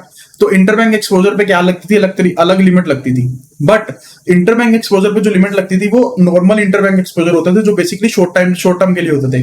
बट ऐसे एक्सपोजर जनरली क्या होने वाले हैं, लॉन्गर टर्म के होने वाले हैं। तो इस केस में बैंक्स को क्या करना है, अपने बोर्ड ऑफ डायरेक्टर से अप्रोप्रिएट सब लिमिट्स इशू करवानी है with regard to this type of exposures. तो जो भी इशूइंग बैंक होगा उसको क्या क्या चीजों का ध्यान रखना है कि हमारा जो अल्टीमेट एक्सपोजर है वो किस पे मानेंगे, towards the guarantor bank, and उसके रिगार्डिंग जो भी सप्लीमेंट्स आपने क्या करनी है अपने बोर्ड से डिफाइन करवानी है, ठीक है। उसके बाद हमारे पास कुछ एक्सेप्शंस आती हैं। एक्सेप्शंस मतलब जो हमने गारंटी इशू करने की गाइडलाइंस पढ़ी है उसके रिगार्डिंग हमारे पास कुछ एग्जम्पशन प्रोवाइड करी गई है कि जो इन केसेस के ऊपर वो चीजें नहीं लगती, हम वो देखने वाले हैं। तो सबसे पहले, अगर तो किसी भी सिक या वीक इंडस्ट्रियल यूनिट का रिएबिलिटेशन हो रहा है एंड एक बैंक है वो उसके पास लिक्विडिटी कम होने की वजह से उस स्कीम के अंदर पार्टिसिपेट नहीं कर पा रहा है, तो वो क्या कर सकता है, वो उस चीज की गारंटी प्रोवाइड कर सकता है टू द अदर बैंक कि देख भाई, वो एक बैंक दूसरे बैंक है वो कह सकता है कि भाई मेरे पास अभी ना पैसे नहीं है बट मैंने ना इसको भी पैसे देने थे सिक यूनिट को ताकि इसको रिहेबिलिटेट करा जा सके, तो तू ऐसे कर, तू इसको पैसा दे दे, इतना शेयर तू रख ले एंड इसकी गारंटी मैं तेरे को दे देता हूँ। तो उस केस में भी आप क्या कर सकते हो, गारंटी प्रोवाइड कर सकते हो। ठीक है, बट ये गारंटी तब तक ही प्रोवाइड करी जाएगी जब तक जो बैंक है जिसके पास लिक्विडिटी की शॉर्टेज थी वो लिक्विडिटी शॉर्टेज पूरी ना कर दे, उसको रिकम्पनसेट ना कर दे।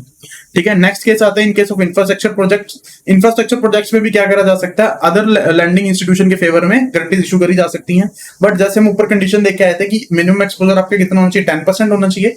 इस केस के अंदर वही मिनिमम एक्सपोजर आपको कितना हो जाना चाहिए, at least 5% of the project cost हो जाना चाहिए।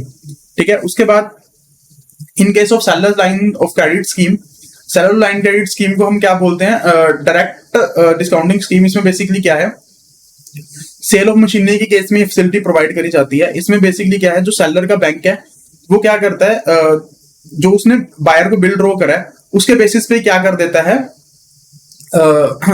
क्रेडिट उनको प्रोवाइड कर देता है। ठीक है, बट उस केस के अंदर बेसिकली क्या होता है कि सेलर के बैंक ने गारंटी तो प्रोवाइड कर दी, बट उसका जो एसेट है, जो अंडरलाइंग एसेट हुई, जो मशीनरी, उसके ऊपर कोई उसका डायरेक्ट कंट्रोल नहीं है। रीजन मीन मशीनरी तो क्या है, हमने बायर को बेच चुके हैं ऑलरेडी। ठीक है, तो उस केस में जो भी बायर का बैंक था वो इसके अगेंस्ट गारंटी प्रोवाइड कर सकता है कि बेसिकली इसके अंदर 2 ट्रांजेक्शन इन्वॉल्व हुई। ये थोड़ा कॉम्प्लेक्स हो गया। कॉम्प्लेक्स हुआ कैसे, एक हमारे पास हुआ सेलर का बैंक, ठीक है, एक हुआ हमारे पास बायर का बैंक। ओके, ठीक है, तो सेलर था जो, उसने क्या करा, एक हो गया हमारे पास बायर, 4 पार्टीज इन्वॉल्व हुई। सेलर ने बेची मशीनरी, ठीक है, और उसके लिए रेज करा बिल। ये बिल लेके गया सेलर के पास और इसको करा लिया डिस्काउंट। इसके अगेंस्ट इसने क्या ले ली, क्रेडिट फैसिलिटी ले ली, मतलब लोन ले लिया। ठीक है, बट सेलर बैंक ने लोन तो दे दिया under the scheme known as direct discounting scheme. ठीक है, बट सेलर बैंक के पास कोई गारंटी नहीं है क्योंकि मशीनरी किसके पास जा चुकी है, बायर के पास जा चुकी है। तो इस केस में बायर बैंक क्या कर सकता है, इस जो उसने डिस्काउंटिंग कराई है इस लोन के अगेंस्ट क्या कर सकता है, गारंटी प्रोवाइड कर सकता है। ठीक है, सो ये एक एक्सेप्शन में हमारे पास एक ये प्रोविजन आ जाती। ठीक है, नेक्स्ट हमारे पास आता है in case of housing urban development corporation or state housing board and other any similar bodies organization for the loans granted by them to the private borrowers। Basically अगर प्राइवेट बोरोवर्स को ये लोग loan provide करते हैं तो उस case में भी क्या करी जा सकती है, प्राइवेट बोरोवर्स के द्वारा बैंक के प्राइवेट बोरोवर्स क्या कर सकते हैं, बैंक के पास जा सकते हैं एंड उनको क्या कर सकते हैं, गारंटी इशू करवा सकते हैं। उसके बाद बैंक्स में sanction issuance of guarantees on behalf of there constituents favouring development agencies, boards like Indian renewable energy development agency etcetera. Basically अगर कोई उनका कस्टमर है वो इन लोगों से डील कर रहा है, इन लोगों से उसने क्या लिया है, लोन्स लिए हैं या किसी भी तरीके की डेवलपमेंट असिस्टेंस लिया है, उस केस में बैंक्स क्या कर सकते हैं, अपने कस्टमर के बिहाफ पे गारंटी इशू कर सकते हैं। ठीक है, उसके बाद जो नेक्स्ट हमारे पास चीज आती है इसके अंदर, ये तो हमारे पास कुछ एक्सेप्शंस, उसके अंदर हमारे पास एक आगे एक चीज आती है that is payment of invoked guarantees. In case किसी भी गारंटी को इन्वोक करा जाता है तो हमें ये इंश्योर कराना है कि जो भी बंदा है जिसको अल्टीमेट बेनिफिट होना है उसको बिना किसी डिले के या बिना किसी ऑब्जेक्शन के जो पेमेंट है वो ट्रांसफर कर दी जाए। रीजन बीइंग आपने किसी चीज की अगर गारंटी दी है, अगर वो बंदा गारंटी के अगेंस्ट पैसा लेने आया तो आपकी जिम्मेवारी है कि उसको वो पैसा दे दिया जाए। ठीक है, उसके बाद आपको एक अप्रोप्रिएट प्रोसीजर बनाना ताकि ये इंश्योर कराया जा सके कि पेमेंट के अंदर किसी भी तरीके का डिले ना हो। तो गारंटी ऑफ इन्वोक्ड गारंटी के केस में क्या चीजें हैं, आपको एक सिस्टम बनाना है ताकि बिना किसी डिले के क्या कर दी जाए, पेमेंट कर दी जाए। उसके बाद हमारे पास आता है गाइडलाइंस रिगार्डिंग द को एक्सेप्टेंस ऑफ बिल्स। को एक्सेप्टेंस ऑफ बिल्स में बेसिकली कि सपोज एक पर्सन है वो एक बैंक के पास जाता है और उसको कहता है कि मेरे बिल को डिस्काउंट कर दो, बट वो बिल की अमाउंट बहुत ज्यादा बड़ी है, एक सिंगल बैंक क्या नहीं कर सकता, उसको डिस्काउंट करके नहीं दे सकता। तो उस केस में क्या है, 2 बैंक आपस में मिलके A and B, let it be 2 bank है, वो आपस में मिलके क्या करेंगे, बिल को क्या कर लेंगे, को एक्सेप्ट कर लेंगे। ठीक है, उसके रिगार्डिंग बेसिकली क्या गाइडलाइंस है, तो को एक्सेप्टेंस की जो फैसिलिटीज है उसको प्रोवाइड करी जाएगी जो बैंक से क्या कर रहे हैं, अदर लिमिट्स भी ले रहे हैं एंड वो क्या है, किसी और बैंक के भी कस्टमर है। सेकंड चीज, जो बिल्स होंगे वो क्या होने चाहिए, एनुअल ट्रेड बिल्स होने चाहिए। हमें ये इंश्योर करना है स्टॉक भी किसी भी तरीके से ओवर वैल्यू नहीं होना चाहिए एंड उसके अलावा bank wise limit should also be fixed taking into the consideration size of each bank for discounting bills co-accepted by the other banks। Basically दो जो बैंक्स इन्वॉल्व है दोनों अपने अपने लिमिट डिफाइन कर लेंगे on the basis of their consideration या on the basis of their sizes. ठीक है, so this was regarding our guidelines जो कि with regard to the guarantees which are governed by the FEMA regulations. ठीक है, next हमारे पास जो टॉपिक आता है जो कि इस चैप्टर का लास्ट टॉपिक है that is precautions to be taken in the case of letter of credit. कि जब आप लेटर ऑफ क्रेडिट इशू कर रहे हो, कोई भी person letter of credit issue कर रहा है तो उस केस में आपको क्या करनी है, कौन कौन सी प्रिकॉशंस अपने पास लेके रखनी है। तो सबसे पहले ऐसे कस्टमर जो रेगुलर कस्टमर्स नहीं है, उनको किसी भी तरीके से आपको नॉन फंड बेस्ड फैसिलिटीज या फंड बेस्ड फैसिलिटीज आपको प्रोवाइड नहीं करनी है। उसके बाद discounting bill drawn under LC should only be done for beneficiaries who are regulatory clients of the bank, कि अगर आप एलसी के अगेंस्ट किसी भी बिल को क्या कर रहे हो, डिस्काउंट कर रहे हो, तो वो आप सिर्फ अपने रेगुलर क्लाइंट्स के लिए ही करोगे। उसके बाद इन ट्रांजेक्शंस के रिलेटेड जो भी आपको डॉक्यूमेंट्स आएंगे, तो आपको क्या करनी है, उनकी प्रॉपर विजिलेंस मेंटेन करनी है, प्रॉपर विजिलेंस होकर उनके ऊपर काम करना है।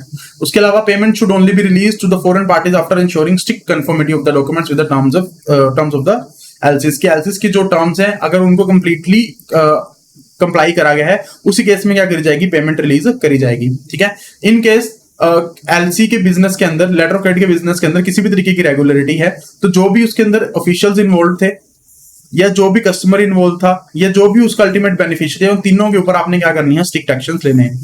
तो इसके अंदर हमारे पास एक चीज आती है कि एलसी बिजनेस के अंदर रेगुलरिटीज हो क्या कह सकती हैं।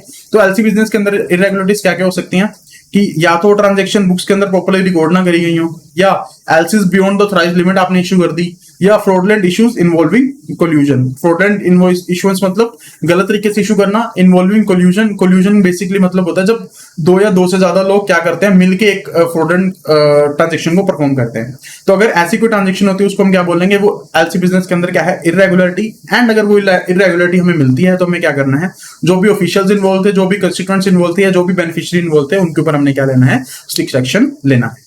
सो ये हमारा चैप्टर यहीं पे खत्म होता है। हम जल्दी से क्या करते हैं, पूरे के पूरे चैप्टर की हम क्विक रिवीजन कर लेते हैं। तो सबसे पहले हमारे पास आई इंट्रोडक्शन में हमने देखा कि इंपोर्ट्स को पहले क्यों पूरा माना जाता था, बट इंपोर्ट्स के क्या क्या बेनिफिट्स हो सकते हैं। उसके रिगार्डिंग हमने जनरल गाइडलाइंस देखी। फिर हमने देखा कि इंपोर्ट पेमेंट्स की हम क्या करनी है, रेमिटेंस कब तक करवानी है। ठीक है। इंपोर्ट लाइसेंस अगर आपको लेने हैं तो आप लोगे, एंड बैंक्स अपने पास क्या रखेंगे, उसकी एक कॉपी भी बना के रखेंगे। ठीक है। जो भी परचेजर ऑफ फॉरेन एक्सचेंज होगा उसकी ऑब्लिगेशन होगी कि पैसा या तो वो जिस पर्पस के लिए लिया उसी के लिए यूज करें, या ऐसा अदर पर्पस जो फैमा के अंदर परमिसेबल है सिर्फ उसके लिए यूज करें। इन केस पैसा इंपोर्ट के लिए यूज करा जा रहा है, तो हमें क्या करना है, प्रूफ देना है कि इंपोर्ट है वो एक्चुअली परफॉर्म हो चुका है। उसके बाद time for settlement of payment की, जिस दिन आपने remittance against the import should be completed not later than the 6 months, कि जिस दिन आपकी शिपमेंट आ गई उसके 6 महीने के अंदर अंदर आपको क्या करना है, इंपोर्ट की पेमेंट कर देनी है। इन केस डेफर्ड पेमेंट की ट्रांजैक्शन है, तो वो भी आपको क्या कर दी गई है, अलाउ करी गई है। इंपोर्ट ऑफ बुक्स के केस में किसी भी तरीके से कोई भी लिमिट नहीं लगाई गई है। In case of import of foreign exchange और इंडियन रुपीज, उसके ऊपर कुछ लिमिट्स हैं, उस लिमिट्स को हमने पढ़ा। नेक्स्ट हमने देखा था import of foreign exchange into India. Foreign exchange into India के अंदर आप अगर फॉरेन करेंसीज या बैंक नोट्स में पैसा लाना चाहते हो, फॉरेन करेंसीज या कॉइन्स में पैसा लाना चाहते हो, तो जितना आप डिक्लेयर करोगे इन द सीडीएफ फॉर्म वो आप ला सकते हो। ठीक है। उसके अलावा अगर आप बैंकिंग चैनल्स के थ्रू जितना पैसा भेजना चाह सकते हो भेज सकते हो, उसके ऊपर किसी भी तरीके से कोई भी लिमिट नहीं लगाई गई है। उसके अलावा अगर आप इंडियन करेंसी लेके आना चाह रहे हो, तो इंडियन करेंसी के ऊपर जो लिमिट है दैट इज 25,000। नेपाल और भूटान के ऊपर किसी भी तरीके से लिमिट नहीं है, बट जो डिनोमिनेशन की लिमिट है दैट इज 100 रुपीज, मतलब आपके जो नोट्स हैं वो 100 के नोट्स होने चाहिए। उसके बाद हमने देखा थर्ड पार्टी पेमेंट किस तरीके से अलाउ करी जाएंगी। नेक्स्ट हमने देखा था authorise dealer issue guarantee by the authorise dealer, उसके अंदर रिगार्डिंग हमने जो भी गाइडलाइंस थी उन चीजों को देखा। नेक्स्ट हम मूव हुए अपने ऑपरेशनल गाइडलाइंस पे, जिसके अंदर हमने सबसे पहले देखा इंपोर्ट ऑफ गुड्स के अगेंस्ट रेमिटेंस की रिलेटेड क्या गाइडलाइंस है। ठीक है। उसके बाद इंपोर्ट ऑफ सर्विसेज के केस में अगर हम एडवांस भेजना चाहते हैं तो उसकी क्या गाइडलाइंस है। इंपोर्ट बिल्स के ऊपर जो इंटरेस्ट दिया जाएगा उस इंटरेस्ट की कितना अमाउंट होगा वो हमने देखा। उसके बाद अगर रिप्लेसमेंट होती है तो उस केस में रेमिटेंसेस किस तरीके से अलाउ करी जाएंगी, हमने उस चीज को देखा। ठीक है। In case of replacement report आप क्या कर सकते हो, गारंटी भी आपको प्रोवाइड करी जा सकती है। ठीक है। इन केस कोई बीपीओ एजेंसी है वो क्या करना चाहती है, ओवरसाइज साइट्स के अंदर एसेट्स लगाना चाहती है, तो वो किस तरीके से इंपोर्ट कर सकती है, उस चीज को हमने डिटेल में देखा। फिर रिसिप्ट ऑफ इंपोर्ट बिल्स और डॉक्यूमेंट्स, जो हमने एक्सपोर्ट वाले केस में भी देखा था कि अगर डायरेक्टली आप रिसीव करना चाहते हो तो कैसे कर सकते हो, उसके ऊपर क्या क्या लिमिट्स, हमने उस चीज को काफी डिटेल के अंदर देखा। उसके बाद हमने देखा एविडेंसेस ऑफ इंपोर्ट, कि हमने उसको किस तरीके से एविडेंसेस लेने और किस तरीके से उनका फॉलो अप करना है। ठीक है। उसके बाद एक्नॉलेजमेंट इशू करनी है कि आपको डॉक्यूमेंट्स मिल चुके हैं, आपको उसके अपने पास प्रिजर्व करके रखना है ताकि इंटरनल इंस्पेक्टर्स या एक्सटर्नल इंस्पेक्टर्स उसका क्या कर सकते हैं, टाइम टू टाइमली बेसिस पे वेरिफिकेशन कर सके। नेक्स्ट हमने देखा follow up for import evidences. उसके बाद हम मूव हुए आज के अपने टॉपिक पे, that was import of gold, precious metal, precious stones. इसको हमने 3 पार्ट्स के अंदर डिवाइड करा, एंड तीनों पार्ट्स को की जो भी गाइडलाइंस उसको हमने डिटेल के अंदर देखा। नेक्स्ट हमने गाइडलाइंस देखी इंपोर्ट फैक्टरिंग के बारे में। उसके बाद हमने मर्चेंटिंग ट्रेड की कंडीशंस देखी, उसके अंदर क्या क्या गाइडलाइंस थी हमने उसको देखा। And merchanting trade in the special case of Nepal and Bhutan, उसकी जो प्रोविजन थी हमने उस प्रोविजन को समझा। ठीक है। नेक्स्ट हमने देखा कि इंपोर्ट रिलेटेड पेमेंट्स अगर आप ऑनलाइन पेमेंट गेटवे के थ्रू कर रहे हो तो उसके रिगार्डिंग क्या क्या गाइडलाइंस है, क्या क्या आपके परमिसेबल डेबिट्स हैं और क्या क्या आपके परमिसेबल क्रेडिट्स हैं, हमने उस चीज को समझा। Next, settlement of import transaction in currencies not having a direct exchange rate, उसके रिगार्डिंग जो हमें 5 कंडीशन दी थी, हमने उस 5 कंडीशन को डिटेल के अंदर समझा। नेक्स्ट हमारे पास जो गाइडलाइंस आई that was related to the guarantees और लेटर ऑफ क्रेडिट, उसके अंदर हमने इंट्रोडक्शन देखी। फिर कुछ जनरल गाइडलाइंस देखी। जनरल गाइडलाइंस के अंदर हमने ये देखा कि शॉर्ट टर्म नॉर्मली हमने क्या करनी है, शॉर्ट टर्म गारंटीज इशू करनी है, बट हम क्या कर सकते हैं, लॉन्ग टर्म गारंटीज भी इशू कर सकते हैं more than for the period of, normally हमने 10 साल तक की गारंटी इशू करनी है, बट अगर आपने कोई टर्म लोन इशू करा है 10 साल से ज्यादा का, तो उस केस में हम 10 साल से ज्यादा की गारंटी इशू कर सकते हैं with respect to the certain conditions. उसके बाद हमने एक्सपोर्ट एडवांस का केस देखा कि किस तरीके से एक्सपोर्ट एडवांस के केस में गारंटीज का मिसयूज हो रहा था, एंड उसके लिए गाइडलाइंस हम लेके आए। नेक्स्ट हमने देखा गारंटीज, ऐसी गारंटी जो गवर्न कर रहे हैं बाय द फैमा रेगुलेशंस, उसके रिगार्डिंग हमने बिड बॉन्ड्स, परफॉर्मेंस बॉन्ड्स के बारे में पढ़ा। Issue guarantees on behalf of service importers and on behalf of public sector companies हमने देखा, जिसमें हम गवर्नमेंट कंपनीज की बेसिकली बात कर रहे हैं। उसके बाद issue of bank guarantee in case of community hedging, invocation of guarantee होती है तो किस तरीके से हमने उसकी रिपोर्टिंग करनी है, एंड हमने अदर स्टिपुलेशन के बारे में पढ़ा। उसके बाद अगर फॉरेन से हमने लोन लिया लाइक ईसीबी, तो उस केस में किस तरीके से बैंक गारंटी देखी जाएगी। तो सबसे मेन चीज क्या थी, बैंक गारंटी ईसीबी के केस में परमिटेड नहीं है, बट अगर वो ईसीबी कौन ले रहा है, एसएमईज ले रहा है, तो उस एप्लीकेशन को क्या करा जा सकता है, कंसीडर करा जा सकता है बाय द आरबीआई। उसके बाद trade credits for import of India, उसकी हमने लिमिट देखी, एंड उसकी उनके अंदर गारंटीज की लिमिट देखी, एंड लोन की लिमिट देखी, एंड उनकी मैच्योरिटी की लिमिट देखी, जिसके लिए हमने ये चार्ट बनाया था, जिसको हमने चार्ट से समझा था। ठीक है, नॉन कैपिटल गुड्स के केस में मैच्योरिटी थी less than 1 year, capital goods के केस में थी मैच्योरिटी टू 1 to 3 इयर्स। जो लिमिट थी वो कितनी थी, $20 मिलियन थी in the both the cases and in for the guarantees and for the loans also. ठीक है, उसके बाद हमने रिपोर्टिंग रिक्वायरमेंट्स को देखा। फिर हमने जो टॉपिक डिस्कस करा that was guarantees for the non resident, की नॉन रेजिडेंट के केस में किस तरीके से डोमेस्टिक बैंक क्या कर सकता है, गारंटीज इशू कर सकता है। उसके बाद हम move way to the topic inter institutional guarantees, की इंटर इंस्टीट्यूशन गारंटीज प्रोवाइड करने में किस किस तरीके से रिस्ट्रिक्शन लगाई गई हैं, हमने उन चीजों की लिमिट्स को पढ़ा। ठीक है, नेक्स्ट हमने कुछ एक्सेप्शंस देखी कि जो हमने अभी गारंटी वाले रूल्स देखे थे उसकी क्या क्या एक्सेप्शंस हैं। ठीक है, लास्ट में हमने जो अपना टॉपिक कवर करा that was precautions to be taken in case of letter of credit, कि जब लेटर ऑफ क्रेडिट कर रहे हो तब को क्या क्या चीजें ध्यान में रखनी है। तो सबसे पहले मेन चीज क्या थी कि आपको बिजनेस मेनली उनके साथ करना है जो कि आपके क्या है, रेगुलर कंस्टिट्यूएंट्स हैं, जो आपके रेगुलर कस्टमर्स हैं। ठीक है, डिस्काउंटिंग भी आपने उन बिल्स ही करनी है जो कि आपके रेगुलर क्लाइंट्स लेके आ रहे हैं। इन केसेस के अंदर आपने क्या करनी है, विजिलेंस परफॉर्म करनी है, आपने सारी की सारी कंडीशन को क्या करना है, कंप्लाई करना है। इन केस आपको एलसी बिजनेस के अंदर इरेगुलरिटीज दिखती हैं, इरेगुलरिटीज क्या क्या थी, ट्रांजैक्शन या तो रिकॉर्ड नहीं हुई है, ऑथराइज लिमिट से ज्यादा एलसीज को इशू करा गया, या फ्रॉडलेंट इशू हुआ है इन्वॉल्विंग कोल्यूशन। उस केस में जो भी ऑफिशियल, जो भी कॉन्स्टिट्यूएंट या जो भी बेनिफिशियरीज इन्वॉल्व थे जिससे जिनके करके इरेगुलरिटीज हुई, उनके ऊपर क्या करना है, आपको स्ट्रिक्ट एक्शन लेना है। ठीक है, तो यहाँ पे हमारा ये चैप्टर खत्म होता है। आज के लिए इतना ही। आई होप आपको ये वीडियो पसंद आई होगी। अगर आपको वीडियो पसंद आई तो जल्दी से इस वीडियो को रेट कर दीजिए आउट ऑफ 10। उसके साथ साथ आप जल्दी से हमारे क्लासेस के अंदर एनरोल कर लीजिए, क्योंकि इस कोर्स के अंदर आपको इसी अमेजिंग क्वालिटी के साथ वीडियोस मिलने वाली है, ताकि आप अपनी प्रिपरेशन बहुत अच्छे से करके पहली बार में ही अपने एग्जाम को क्लियर कर सकें।